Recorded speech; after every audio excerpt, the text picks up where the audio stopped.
গরমের সময়ে পেঁপে সয়া বড়ি দিয়ে এবং ডিম দিয়ে একটা ঝোল জাতীয় খাবার অনেক বেশি সুস্বাদু, বিশেষ করে গরমের দুপুরে। একটু আর কি পানি জাতীয় সবজিগুলো গরমের সময়ে বেস্ট আইটেম বলবো। তার মধ্যে লাউ, পেঁপে, পটল অন্যতম, শসা। তো আমি প্রথমে কড়াইয়ে সরিষার তেল দিয়েছি, তারপরে লবণ আর পেঁয়াজ কুচি দিয়েছি অল্প পরিমাণে। তো এটা আন্দাজ বুঝে দিয়েছি, আপনারা আপনাদের পরিমাণটা বুঝে দিবেন। হলুদের গুঁড়া দিলাম আর মরিচের গুঁড়া দিয়েছি। এখানে সয়াটা সিদ্ধ করে এটাকে একটু ভেজে নিচ্ছি, হালকা টেলে নিচ্ছি অল্প তেলে, ডিমটাও তাই। তো এখানে একটু বাটা মশলা দিয়েছি, কাঁচামরিচ বাটা, পেঁয়াজ বাটা, একটু জিরা বাটা, একটু গরম মশলা বাটা। এখন আমি মশলাটা একটু ভুনে নিব, খুব ভালো মতো তেল না ওঠা পর্যন্ত এটাকে ভুনে নিব।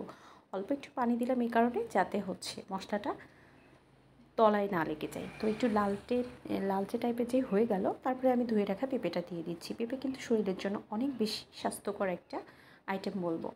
তো এটাকে এভাবে কাটা হয়েছে, যে যেভাবে কেটে পেঁপে রান্না করতে চায় সেভাবে করতে পারে। তো আমি ভালো করে এটাকে কষিয়ে নিচ্ছি। তো কষানো পর্যন্ত তো অপেক্ষা করতেই হবে। তো সুন্দর করে কষাতে হবে। এই যে একটু তেল দিয়ে উঠে যাবে, তারপরে আপনি আপনার ইচ্ছা মতো সয়া বড়িটাকে যেভাবে কিউব করেও দিতে পারেন, ফালি করেও দিতে পারেন, আস্তেও দিতে পারেন। সিদ্ধ করে পানি চিপে আর কি একটু হালকা টেলে নিয়েছি, এই জন্য এই দুই একটা একটু লালচে টাইপের হয়ে গেছে। তো এটাকেও আমি খুব পেঁপের সাথে দিয়ে একটু কষিয়ে নিব। কষিয়ে নেওয়ার পরে তারপরে আমি এখানে পানি দিয়ে দিব পরিমাণ মতো, যাতে কোনো রকম সয়া থেকে গন্ধ না বের হয়। তো খুব ভালো করে, যেহেতু এটাকে কষানো হয়েছে পেঁপেটাকে, তো একটু পানিটা যে শুকিয়ে যাবে, তারপরে আমি ঝোলের পানি দিয়ে দিচ্ছি। ঝোলের পানি দিয়ে আমি এটাকে আর একটু নেড়ে চেড়ে দিলাম, মশলা মিশিয়ে দিলাম। এই পানি দিয়ে আজকের তরকারিটা রান্না হয়ে যাবে। তো এই খাবারটা কিন্তু বেশ মজাদার হয়।